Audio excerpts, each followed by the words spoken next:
اللہ کبھی ظالم نہیں ہوتا، اور اگر اللہ ظالم نہیں تو پھر یہ حالت کیوں ہے؟ آپ کو معلوم ہو، میں نے کسی واعظ میں ذکر کیا ہے، 400 کروڑ آدمی آج دنیا میں ہیں، زیادہ ہو گئے ہیں، 400 کروڑ تو گئے سال تھے، 4 ارب آدمی ہیں دنیا میں، 4 بلین۔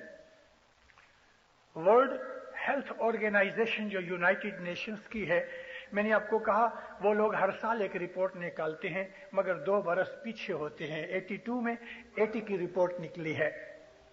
آپ ان کی ساری دنیا کی حالت کا حساب کیا؟ کبھی پڑھا ہے کہ دنیا کے اندر 40 کروڑ آدمی ہیں کہ جو بھوکے رہتے ہیں، ایک ٹک بھی، ایک وقت بھی ان کو پیٹ بھر کے کھانا نہیں ملتا۔ بہت برس پہلے 67 کی بات کرتا ہوں، 15 سال ہو گئے، میں احمد آباد گیا، بمبئی سے احمد آباد، اپنی بڑی جماعت ہے ادھر، گپتی جماعت خانہ بھی ہے، اپنا کھوجا جماعت خانہ بھی ہے، اور مومنہ جماعت خانہ بھی ہے، 3 جماعت خانے ہیں۔ تو ایک دن میں صبح نکلا، کیلے دیکھ کے دل بھر آیا میرا، بہت دنوں سے کیلے نہیں کھائے۔ میں نے پیسے دیے، 10-12 کیلے کا لوم لیا، میں رہ نہ سکا کہ ہوٹل میں جا کے کھاؤں۔ میں نے ایک کیلا چھیلا، کیلا کھا کے اس کا چھلکا پھینکا تو یہ دونوں لڑکے اس کے اوپر گر پڑے، تھوڑا اس نے کھینچا، تھوڑا اس نے کھینچا، اور انہوں نے وہ چھلکا کھانا شروع کیا۔ میرے گلے کے اندر وہ کیلے کا تھوڑا ٹکڑا اٹک گیا، میری آنکھوں میں آنسو آ گئے۔ یا مولا، یہ حالت ہے۔ ان کی حالت دیکھ کے، جس عاجزی سے انہوں نے میری طرف دیکھا، میں نے آنکھیں دیکھ پھرا لی، میں برداشت نہ کر سکا، وہ باقی کے کیلے ان کو دے کے میں چلا گیا۔ دنیا کے اندر ایسے لوگ ہیں آج ہندوستان کے اندر کہ یہ جو ڈسٹ بن ہے نا، گاربیج کے اندر ہاتھ ڈال کے ڈھونڈتے ہیں۔ ارے آپ کو معلوم شاید نہیں ہوگا کہ ہندوستان کے اندر گائے بکری جو چھین کرتے ہیں، گوبر کرتے ہیں، ہندوستان کے اندر اس گوبر کے اندر سے انگلیاں ڈال کے وہ دانے کے جو پچتے نہیں اور سارے رہ جاتے ہیں، وہ گوبر میں سے دانے نکال کے پانی سے دھو کے لوگ کھاتے ہیں۔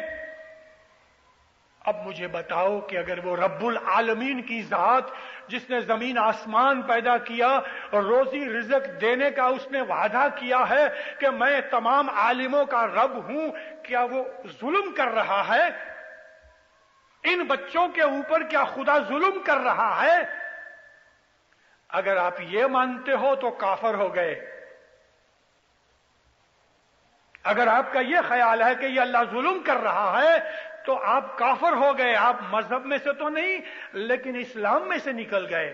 لیکن جو کبھی آپ اللہ کو ظالم نہیں مانتے ہو اور مومن ہو تو مجھ کو اس کا جواب دو کہ یہ بچوں کی حالت ایسی کیوں؟ ایک ہی جواب ہے، ان کے اعمال۔ بھائی وہ اعمال کب کیے؟ پاسٹ لائف میں۔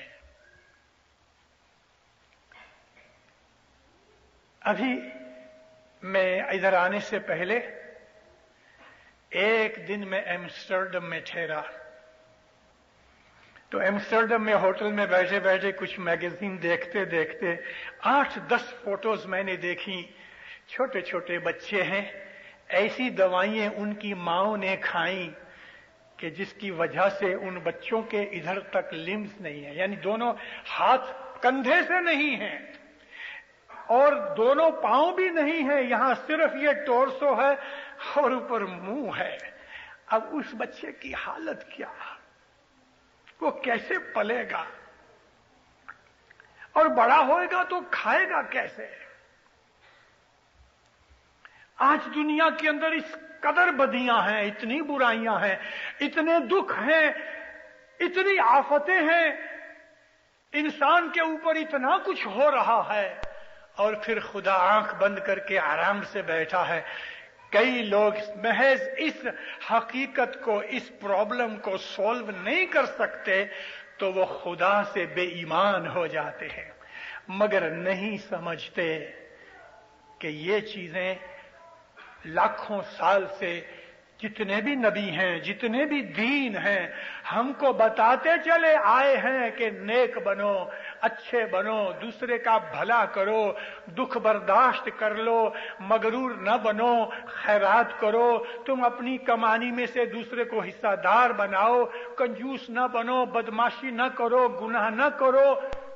سب کچھ بتایا ہے، ہر زمانے کے اندر بتایا ہے. ہم مانتے نہیں، پھر ہم کو سزا ملتی ہے، اور جب سزا ملتی ہے تو پھر ہم خدا کے اوپر تہمت لگاتے ہیں، الزام لگاتے ہیں، اللہ نے ایسا کیا، اللہ نے کیوں کیا. مگر ہمارے اعمال ہیں. اللہ بہت دفعہ فرما چکا ہے کہ کوئی دکھ ایسا نہیں کہ جس میں تمہارا ہاتھ نہیں. کوئی بھی کام کرنے سے پہلے یہ خیال کر لو کہ ہر ایکشن کا ری ایکشن ہوتا ہے. بھلا تم نے جو ایکشن کیا ہے اس کے ری ایکشن کا خیال کیا؟ میں نے اپنی وعظوں کے اندر ذکر کیا ہے، بہت برس ہوئے، اور مجھے ایک لڑکے نے کہا کہ اس نے میری یہ واقعہ میری ٹیپ میں سنا ہے. کدھر بہت برس پہلے میں نے کسی ٹیپ میں اپنی وعظ میں یہ بات کہی. چھوٹا تھا، ہم 8 لڑکے تھے. ہمارے اندر ایک رنگ لیڈر تھا، اس کا نام تھا حمید. ہمارے سے وہ بڑا بھی تھا اور طاقت والا بھی تھا، اور چھوٹے بچوں کی ایسی 7-8 برس کی ہماری عمر تھی. تو ہم نے ایسی ٹوڑی منڈلی بنائی تھی، اکٹھے پیسے کر کے کھاتے تھے. کسی کو 2 پیسے ملتے تھے، کسی کو 1 پیسہ ملتا تھا، تو سب پیسے ہم پول کرتے تھے اور کھاتے تھے. اور ہمارے اسکول کے پیچھے باغیچہ تھا، وہاں ہم چوری بھی کرتے تھے پھلوں کی. تو یہ جو حمید تھا طاقت والا تھا. ہم مل کے جب ہی نکلے تو کوئی دوسرا لڑکا ہوئے نا، خواہ مخواہ کوئی بات نہیں، چیت نہیں، کچھ نہیں، وہ بیچارہ نزدیک سے گزر رہا ہے، پاؤں رکھ کے اس کو گرا دے وے، اس کو کبھی مار دے وے، ٹوپی اٹھا لے وے. میں نے کہا حمید، اس نے نہ تجھے گالی نکالی، تیری طرف دیکھا بھی نہیں، اور تم اس کو مار رہا ہے. اچھا. ہماری یہ حالت پھر تھوڑی ذرا چلی. میں تو ہر روز جماعت خانے جاؤں، میرے ماں باپ کا مجھ پہ انفلوئنس، میرے مذہب کا انفلوئنس. میں نے تھوڑے ٹائم کے بعد اس کی دوستی چھوڑ دی، مگر اس کا وہ کام جاری رہا. پھر تو ہم بڑے ہو گئے، اسکول بھی بدلے گئے. چلو 1963 میں میں انڈیا گیا افریقہ سے. 14 برس کے بعد میں امرتسر گیا، لاہور گیا، 14 سال کے بعد. اور یہ 14 سال کے بعد میری بھی شادی ہو گئی، بچے ہوئے. اس کے ادھر بھی مجھ کو وہ حمید یاد تھا، اس کے خط پتراتے جاتے تھے. میں لاہور گیا، ڈھونڈتے ڈھونڈتے اس کے گھر پہ پہنچا، دروازہ کھٹکھٹایا، اندر سے ایک عورت نکلی. میں نے کہا یہ حمید شریف کا گھر ہے؟ کہنے لگی جی ہاں. آپ کون ہیں؟ میں نے کہا میں افریقہ سے آیا ہوں. آپ ہیں ابو علی صاحب؟ میں بولا ہاں. آئیے آئیے اندر آئیے. اور اس کی آنکھوں میں آنسو دیکھے. اندر گیا تو پلنگ کے اوپر سویا ہوا تھا. مجھے دیکھ کے مجھے چھاتی سے لگایا، بہت رویا. میں نے دیکھا اس کو لکوا ہو گیا تھا، آدھا سارا بدن، پاؤں سے لے کے ایک آنکھ، ایک کان، منہ بھی ٹیڑھا ہو گیا، ہاتھ اٹھا نہیں سکتا تھا. دائیں ہاتھ سے مجھے اس نے پیار کیا، بہت رویا، دھاڑے مار کے رویا. ابو تیرے کو یاد ہے میں اس ہاتھ سے مارا کرتا تھا لوگوں کو، آج میں اس ہاتھ سے کھانا نہیں کھا سکتا. سچ بات ہے، خدا کسی کو چھوڑتا نہیں، کسی کو نہیں چھوڑتا. خدا سے ڈرنے کی بات نہیں، اپنے اعمال سے ڈرو. خدا تو رحم کا دریا ہے، وہ رحمت کرتا ہے، لیکن ہم اس کی رحمت کے نزدیک نہیں جاتے. اگر کوئی بھول ہو گئی اور ہم کہیں یا مولا میرے سے گناہ ہو گیا، تو بخشنہار ہے، خدا معاف کر دیتا ہے. لیکن کبھی پچھتاوا نہیں کیا، اور اپنے آپ میں یہ رہے کہ نہیں میں نے جو کیا وہ برابر کیا ہے، تو پھر وہ پیٹتا ہے، اس کی کوئی دوا نہیں، خدا کے مارنے کی کوئی دوا نہیں۔ وہ جب پیٹتا ہے تو کوئی چھڑا نہیں سکتا، اور وہ جب کھڑا ہوتا ہے تو کوئی مار نہیں سکتا۔ اپنے اعمال سے بہت ڈرو، مد اہنکار نہ کیجیے، کسی بھی طریقے کی، کوئی بھی طرح کی کبھی مغروری نہیں کرنا، کبھی دوسرے کو اپنے سے نیچا اور ہلکا نہیں سمجھنا، کسی کو نفرت کی نظر سے مت دیکھو، کسی کو خراب مت سمجھو، خود کے اندر رہو دیندارو۔ یہ دنیا بہت بڑی ہے، یہ زندگی ہماری شاید آخری زندگی بھی نہیں ہے، ہو سکتا ہے ہم کو مرنے کے بعد واپس آنا پڑے، ہو سکتا ہے ہم واپس نہ آئیں تو ہم کو ادھر رہ کے ہمیں سزا ملنی چاہے، تو خدا دے گا۔ ہمارے پیروں نے ہمیں بتایا ہے کہ 6 قسم کے لوگ ہیں جن کو نجات نہیں ملتی، اور 1 دن سے لے کے 5000 سال تک اس کو سزا ملتی ہے۔ ہمارے مذہب کے اندر وہ چیزیں ہیں۔ دیکھو اپنا اسماعیلی مذہب دیکھو، آپ نے اسماعیلی مذہب کو اختیار کیا ہے، حضرت امام کی بیعت کی ہے، دوسرے مذہب کی باتیں آپ اپنے مذہب کے ساتھ مکس کرتے ہو تو آپ اپنے مذہب سے دغابازی کرتے ہو، آپ فریب کرتے ہو۔ اگر اسماعیلی مذہب پسند نہیں تو ہمارے مولا فرمایا دروازے کھلے ہیں، جاؤ کسی بھی مذہب میں جاؤ، لیکن اسماعیلی مذہب میں رہنا ہے تو اسماعیلی مذہب کے طریقے پہ چلو۔ آپ شادی کر کے اپنی عورت کو گھر پہ رکھتے ہو اور ویشیا اور رنڈیوں میں جاتے ہو، وہ تو ٹھیک نہیں، مجھے معاف کرنا ان لفظوں سے۔ اس آدمی کا یہی حال ہے کہ جس نے مذہب میں بیعت کی اور دوسرے مذہبوں کے اوپر عمل کرتا ہے، وہ ایسا ہی ہے کہ جو اپنی عورت کے ساتھ دغابازی کر رہا ہے، زنا کر رہا ہے۔ حضرت امام کے مذہب میں رہ کے حضرت امام کی باتیں سنو اور اس کے فرمان پہ چلو۔ لوگ کیا کہتے ہیں، ہمیں اس سے کوئی تعلق نہیں، آپ کا بیٹا پیسے کی حاجت آ گئی اور پڑوسی کو جا کے کہے کہ مجھ کو $1 دو تو، اور ہر روز پڑوسی کے پاس جا کے $2 لے آوے اور آپ کو پتہ لگے تو آپ کو اچھا لگے؟ میرے بیٹے، اور دوسروں سے غیروں سے مانگتے ہو۔ تو حضرت امام بھی دیکھتا ہے، بیعت تم نے میرے سے کی، میرے مذہب پہ چلنے کا تم نے وعدہ کیا، اور دوسرے مذہبوں کا تم خیال کر کے ان کے اوپر تم اپنا ایمان جما رہے ہو، تو یہ تو 2 باپ کے بیٹے ہونے کی بات ہے۔ اسماعیلی مذہب ہم کو بالکل سیدھی راہ پہ چلاتا ہے، یا اس طرف ہو جاؤ یا اس طرف ہو جاؤ، ادھر بھی ہاتھ رکھنا ادھر بھی ہاتھ رکھنا ہمارا مذہب اجازت نہیں دیتا۔ اسماعیلی مذہب نے ہمیں بتایا ہے کہ یہ تمہاری زندگی نہ تو پہلی ہے نہ آخری ہے۔ اگر یہ آخری زندگی نہیں ہے تو مرنے کے بعد بھی ہمیں خدا تعالی کی ہستی سے انکار نہیں ہو سکتا۔ خدا ہے، موت کے بعد بھی سزا دے سکتا ہے، موت سے پہلے بھی ہمیں سزا دے سکتا ہے، اور خدا کی سزائیں ہیں، قرآن پاک اس چیز سے بھرا ہوا ہے۔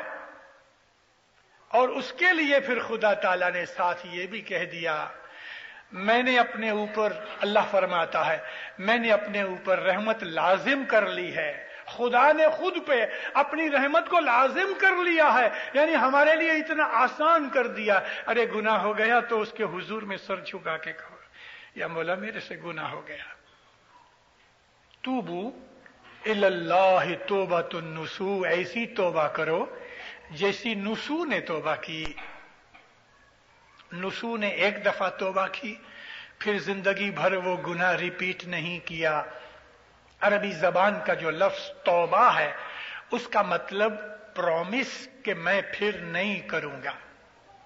معاف کر دینے کو توبہ نہیں کہتے، اس کے لیے استغفار ہے کہ بھئی استغفار کا مطلب ہے کہ خدا کے پاس سے گناہ کی معافی مانگو، لیکن لفظ توبہ جو ہے، توبہ کا مطلب پرومس کرتا ہوں پھر نہیں کروں گا۔